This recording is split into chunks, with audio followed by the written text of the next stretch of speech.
श्री स्वामी समर्थ. स्वामी कृपा ज्योतिषमध्ये मी भास्कराचार्य मंजुषा जोशी आपलं हार्दिक स्वागत करते.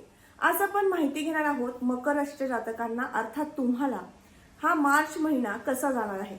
मार्च या संपूर्ण महिन्यामध्ये तुम्ही कोणकोणती कामे हाती घ्यायची आहेत, कोणत्या कामामध्ये यश अपयश प्राप्त होणार आहे आणि शिक्षण योग, संतती योग, प्रेम प्रणय, वाहन वास्तूची इत्थंभूत माहिती शास्त्रोक्त पद्धतीने ज्योतिषशास्त्राच्या आधारावर माहिती घेणार आहोत. चला तर मग माहितीला सुरुवात करूयात. सुरुवातीलाच आपण सर्वांना विनंतीपूर्वक सांगू इच्छिते की आजचा व्हिडिओ अतिशय खास आहे तुमच्यासाठी, तर तो तुम्ही सुरुवातीपासून शेवटपर्यंत श्रवण करावा. व्हिडिओ जर आवडला तर नक्कीच व्हिडिओला लाईक करा. जास्तीत जास्त मित्रमंडळी नातेवाईकांना शेअर करायला अजिबात विसरू नका. तुमची मकर रास आहे. अतिशय प्रामाणिक, धार्मिक, तितकीच श्रद्धाळू अशी तुमची रास, परंतु सध्या 7:30 जात असल्यामुळे अधिक प्रमाणामध्ये चिडचिड होते.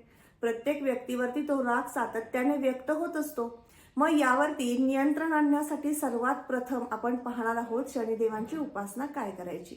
कारण 7:30 अगदी अल्प कालावधी शिल्लक राहिलेला आहे. ते तुम्हाला सुलभ जाण्यासाठी, जीवनाचा आनंद प्राप्त करून घेण्यासाठी दररोज वाचनामध्ये मारुती स्तोत्र किंवा हनुमान चालीसा ठेवा. म्हणजे नक्कीच तुमच्या रागावरचं नियंत्रण राहील आणि कुठल्याही प्रकारचा तुमच्याकडनं इतर लोकांना त्रास होणार नाही. सर्वात प्रथम आपण जाणून घेणार आहोत व्यक्तिमत्वाच्या दृष्टीने आणि आरोग्याच्या दृष्टीने मार्च महिना कसा राहणार आहे. लग्नस्थानामध्ये मकर रास आणि शनिदेव धनस्थानातनं गोचर करत आहेत.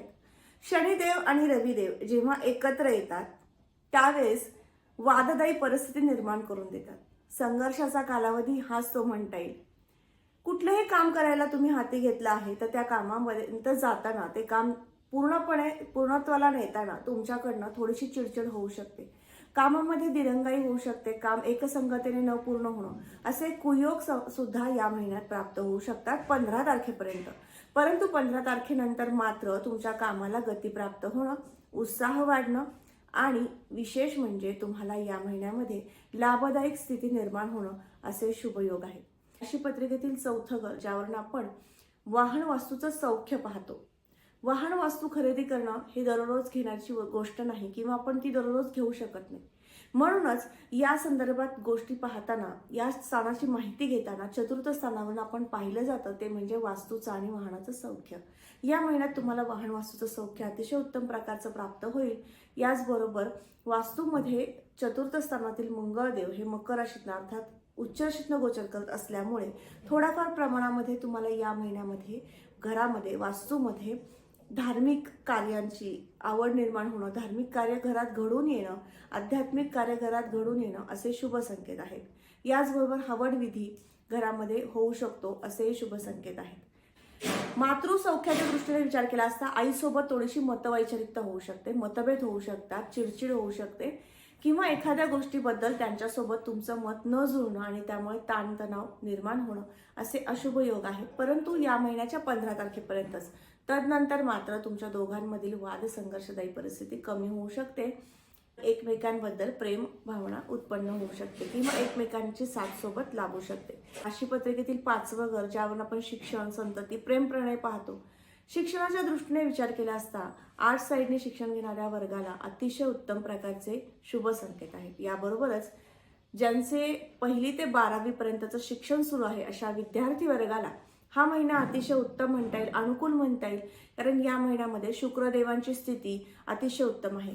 7 मार्च नंतर मात्र शुक्रदेव जेव्हा द्वितीय स्थानामध्ये गोचर करण्यास सुरुवात करतील तदनंतर मात्र तुम्हाला शिक्षणाची आवड विशेष निर्माण होईल. कला क्षेत्रामध्ये आवड निर्माण होणं, त्याचबरोबर तुम्हाला सायन्स साईडने किंवा कॉमर्स साईडने शिक्षण घेत असाल तर थोडासा शिक्षणाचा ताणतणाव जाणवणं, ते शिक्षण तुम्ही जे अर्जित करत आहात त्यामध्ये थोडासा व्यत्यय येणं असे कुयोग आहेत. त्यामुळे विशेष काळजी सायन्स किंवा कॉमर्स साईडने शिक्षण घेणाऱ्या वर्गाने घ्यायची आहे. आर्ट्स साईडने ज्यांचं शिक्षण सुरू आहे त्यांच्यासाठी मात्र अतिशय उत्तम कालावधी आहे.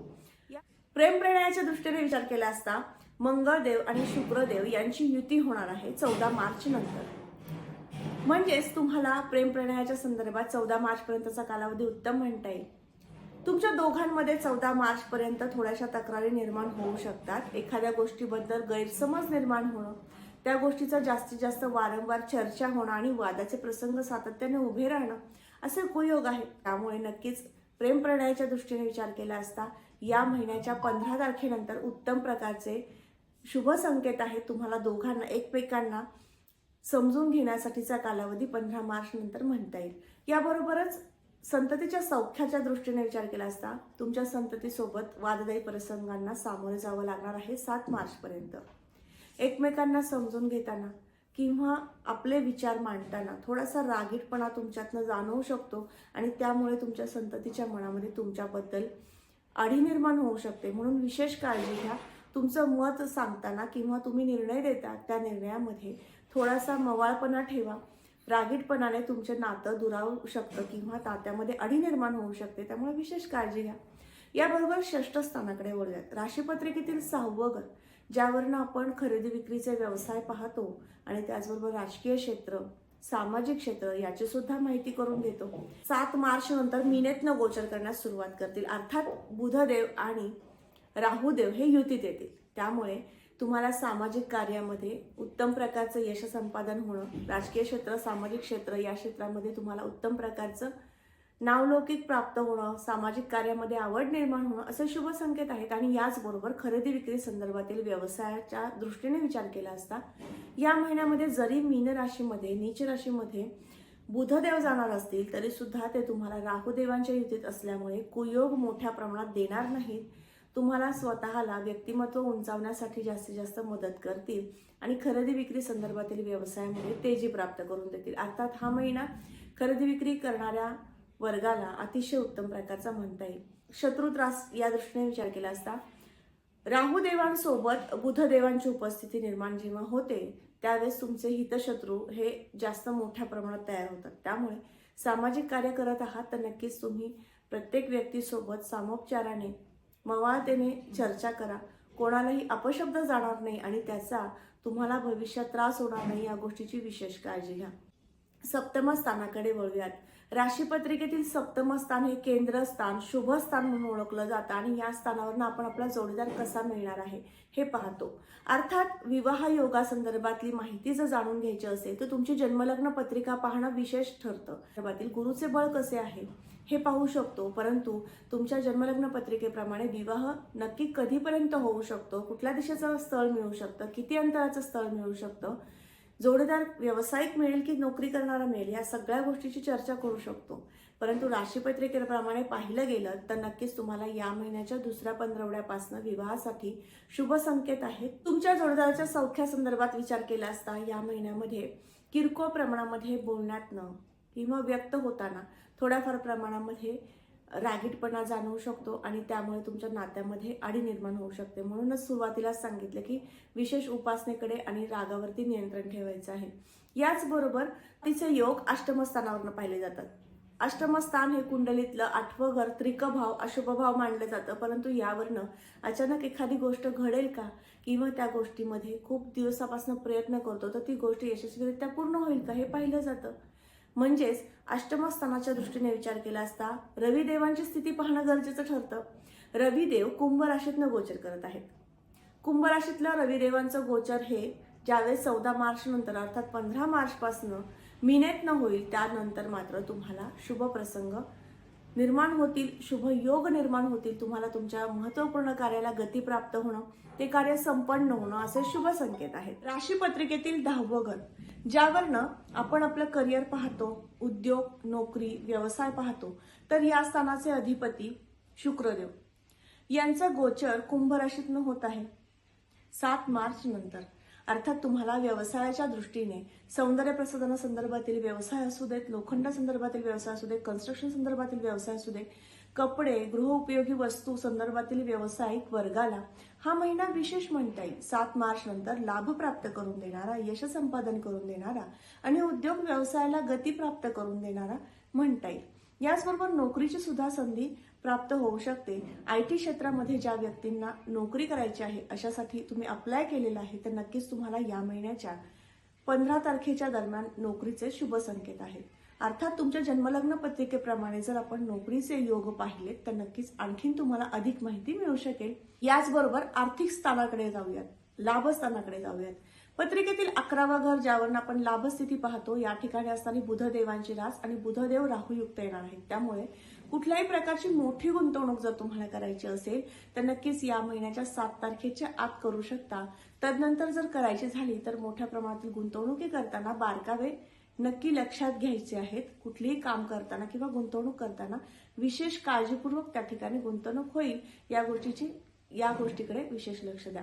याबरोबरच खर्चाच्या दृष्टीने विचार केला असता या महिन्यामध्ये वैयक्तिक खर्च कमी प्रमाणात, आध्यात्मिक कार्यासाठी, धार्मिक कार्यासाठी तुमच्याकडनं विशेष खर्च होऊ शकतो आणि त्याचबरोबर गुंतवणुकीचे योग आहेत. त्यामुळे गुंतवणुकीसाठी तुम्ही पैसा खर्च करू शकाल. अशा पद्धतीने खर्चाचे योग आहेत. आता आपण उपासनेकडे वळूयात, कारण उपासनेची जोड दिली तर नक्कीच तुमच्या जीवनामधील संघर्षदायी जो काळ आहे तो कमी होण्यास मदत होऊ शकते. मग ती उपासना कोणती? तर या महिन्यामध्ये दररोज सूर्याला अर्घ्य द्यायचं आहे आणि त्याचबरोबर रीम सूर्याय नमः हा जप करायचा आहे. याचं कारण म्हणजे सूर्यदेवांचं शनिदेवांच्या राशीतून सुरू असणारं गोचर, शनिदेव रविदेव एकत्र आल्यानंतर जो होणारा संघर्षदायी कालावधी आणि त्यामुळे येणारा ताणतणाव यातनं बाहेर पडण्यासाठी मदत होऊ शकेल.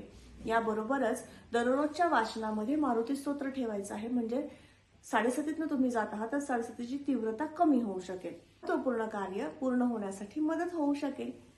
तर आज आपण मकर राशीच्या जातकांना मार्च 2024 हा संपूर्ण महिना कसा जाणार आहे याबाबत माहिती घेतली. तर आजचा हा महत्वपूर्ण व्हिडिओ तुम्हाला कसा वाटला नक्की कमेंट करून सांगा. कमेंटमध्ये श्री स्वामी समर्थ लिहिण्यास अजिबात विसरू नका.